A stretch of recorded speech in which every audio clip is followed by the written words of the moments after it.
안녕하세요. 만나서 반갑습니다. 역사가 김영주입니다.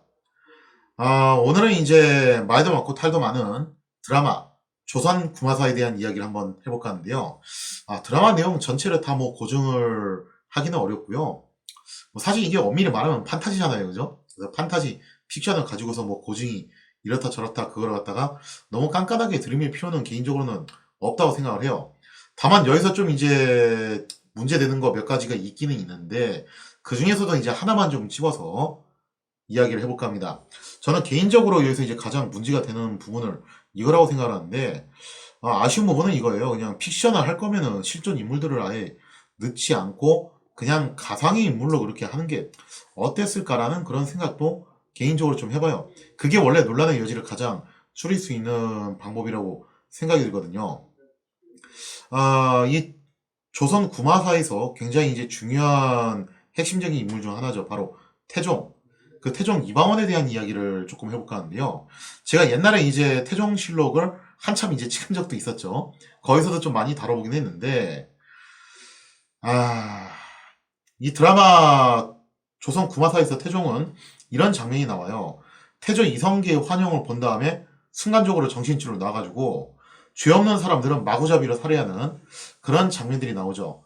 그래서 졸지에 태종이 무고한 사람들을 마구 죽이는 그런 살인기로 묘사가 되는데 아마 이제 그런 걸 묘사하고 싶었던 것 같아요. 태종 이방원이 어쨌든 피로써 권력을 장악했고 그래서 상당히 냉혹한 성격의 소유자였다. 그리고 또 그것이 태종 이방원 입장에서는 나름의 좀 이제 마음의 짐으로 남아 있었다라는 것을 뭐 좀 나름 이렇게 묘사를 해보고 싶었다. 그랬던 것 같긴 한데 근데 이게 조금 너무 엇나간 것도 있어요. 어떤 점이 좀 엇나간 점이냐면요. 물론 실제 역사에서 태종은요, 정병과 굴육 상징을 통해서 왕위에 올라온 사람이죠. 그래서 참 여러 사람 잡았잖아요. 그리고 또 왕이 된 다음에도 강력한 왕권 구축을 위해서 수많은 사람들을 숙청을 할 만큼 대체로 이제 냉혈하다는 이미지가 있는 게 맞습니다. 그래서 뭐 오죽하면은 칼방원이라는 별명도 있고 그 다음에 또 뭐 이제 철의 군주 이런 별명도 갖고 있죠. 뭐 개인적으로 이러한 별명들도 아주 뭐 틀린 별명은 아니라고 생각은 드는데 그러나 이처럼 정치적으로 냉혹한 면모와는 별개로 태종은 뜻밖에도 백성들에게 한없이 관대한 군주였어요. 이게 좀 약간 의외의 면모인데요.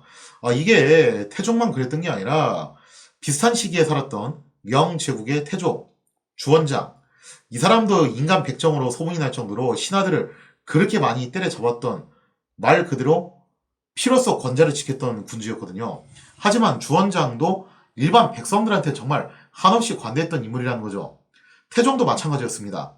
어떤 일이 있었냐면요. 뭐 이런 일도 있었어요. 한 번은 시골에서 웬 촌사람들이 한양으로 상경을 했는데 창덕궁을 보고서 정말 크고 아름다운 으리으리한 건물이잖아요. 생전 처음 봤겠죠. 너무 신기해가지고 무단 침입을 한 거예요. 그 궁궐을. 그래도 들어와서 마구 이제 구경하면서 돌아다니다가 그만 경비를 하는 순검들한테 걸린 겁니다. 그래서 이제 이 순검들은 뭐라고 판결을 내렸냐면은 궁궐 무단 침입. 이거 굉장히 중죄잖아요. 잘못하면 이게 자객으로 오해받을 수 있는 그런 부분인데 그래서 이제 장형 80대를 갖다가 칠라고 했대요. 거기에 대한 처벌로. 근데 이거를 태종이 막아요. 아니 촌에서 온 사람들이 뭘 몰라서 그랬던 것 같은데 뭐 이런 거 가지고서 그렇게 깐깐하게 처벌을 하냐. 그러지 말고 시끄럽게 하지 말고 그냥 조용히 돌려보내자. 그리고 중요한 건 이게 또 처음이 아니었다는 겁니다. 그전에도 이런 사례들이 있었다라는 거예요. 그래서 이런 것들을 놓고 봤을 때 우리가 생각하는 태종의 이미지하면은 감히 내 궁궐에 허락도 없이 들어와? 이런 하면서 바로 다 모가지를 날릴 것 같은데 의외로 이런 거 그냥 쉽게 쉽게 봐주고 넘어가는 그런 스타일의 인물이었다는 거죠. 그러니까 신하들한테 빡빡하게 굴었던 거지 백성들한테 그렇게까지 깐깐하게 굴었던 인물은 아니었다라는 겁니다. 특히 태종의 또 다른 면모를 볼 수 있는 굉장히 중요한 사건이 있어요.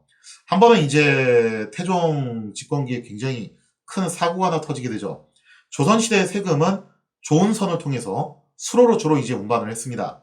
그래서 우리나라는 이제 아무래도 산맥이 굉장히 많다 보니까 현대 과학기술로도 경고속도로 뚫을 때 정말 고생 많았거든요. 그때 당시에. 옛날 과학기술로는 그런 도로를 논다는 게 거의 불가능에 가까웠죠. 그래서 우리나라 같은 경우는 수로나 해로를 통해서 이제 많이 세금을 운반을 했었는데 이제 그게 좋은 선이죠. 그런데 이 좋은 선이 불운하게도 중간에 침몰을 하는 경우도 종종 있었다라는 거예요. 그래서 이때 한두 척도 아니고 무려 34척이 침몰을 당하는 그런 대참사가 발생을 하게 됩니다. 그래서 그때 당시 이제 이 참사가 발생했을 때 어떤 일이 일어났냐면은 배가 이제 이렇게 침몰을 했어요. 거기서 살아남은 노젓는 선군들이 도망을 치는 그런 사태도 발생을 했다라는 거죠. 왜냐면은 이게 자칫 잘못하면 자기들의 책임 전가가 될 수도 있고 어차피 지금 배도 완전 난파됐겠다. 이참에 차라리 그냥 산속으로 도망가서 아예 이 일을 더 이상 하고 싶지 않다 이거죠. 너무 힘드니까. 그래서 그런 일도 일어나기도 했었는데 이때 당시 이제 태종이 이런 보고를 듣고서 신하들한테 물어봅니다. 죽은 사람이 몇 명이고 잃어버린 쇠국이 얼마나 되냐 하니까 이제 신하들이 뭐라고 얘기하냐면은 이때 이제 소실된 쌀은 만여석이고 죽은 사람이 이제 거의 1000여 명이 달한다라고 그렇게 보고를 했다는 거죠. 이거 엄청나게 큰 참사였던 거죠. 자, 근데 여기 대해서 이제 태종이 뭐라고 얘기하냐면은 이런 얘기를 해요. 뜻밖에도 굉장히 참 휴머니스트적인 이야기를 하는데 이런 말을 합니다. 쌀은 아무리 많이 잃었다 하더라도 아까울 거 없다. 하지만 사람이 1000명이나 죽었다는 건 정말 통타는 금할 수가 없다. 그 가족들의 마음은 오죽하겠냐. 그리고 이 좋은 선을 운반하는 사람들이 평상시에 얼마나 힘이 들었으면은 이런 결정을 내렸겠냐 이거죠. 도망을 친다라는. 자, 그래서 이제 태종이 그런 격군들에 대해서 선처를 해주자라는 그런 취지 이야기도 하고 이때 죽었던 사람들에 대한 유가족들에게 나름 위로의 말도 전해주고 그렇다라는 거예요. 그러니까 이때 소실된 세금을 아까운 게 아니라 이때 당시에 희생당했던 사람들을 훨씬 더 안타까워했다라는 거죠. 그래서 나중에 태종이 어떤 말까지 하냐면은 이거 좋은 선을 계속 운반하다 보면은 이런 사고가 앞으로도 또 발생할 수 있지 않겠냐. 그러니까 차라리 육로로 수송한 게 어떻겠냐라는 그런 말까지도 해요. 하지만 요거는 이제 좀 관철되기는 어려웠죠. 육로로 수송하는 거는 훨씬 힘들기 때문에 효율성 면에서 너무 떨어져가지고 이거는 결국에는 이제 관철되진 않았지만 태종이 오죽하면 그런 말을 했을 정도로 당시에 이제 희생당했던 사람들에 대해서 그만큼 이제 안타까워했다라는 거죠. 그래서 우리가 이렇게 필요성 권력을 장악했다는 이미지 때문에 태종을 사람 목숨을 파리 목숨으로 여기는 냉혈한으로 생각할 수도 있겠지만 절대 그렇지 않았습니다. 일반 백성에 대한 마음은 확실하게 이런 애민 군주의 성향을 보이기도 했다라는 거죠. 다만 요건 진짜예요.